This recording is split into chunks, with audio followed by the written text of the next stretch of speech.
ये normal crimping, इसमें क्या होता है, लैन केबल को हम क्रिम्पिंग करते हैं क्योंकि वो नेटवर्क के लिए काम आता है। ये देखिए मेरा ये क्रिम्पिंग टूल है और ये लैन केबल मैंने छील लिया और ये है लैन टेस्टर।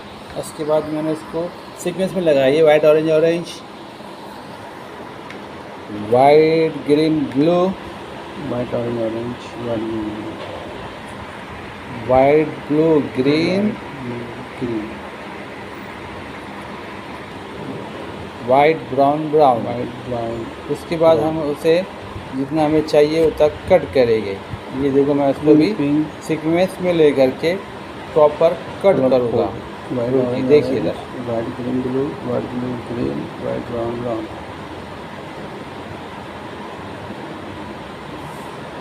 ये देखिए मैंने इसे कट कर दिया हूँ जो कि वो RJ45 जैक में इंसर्ट होगा। ये है RJ45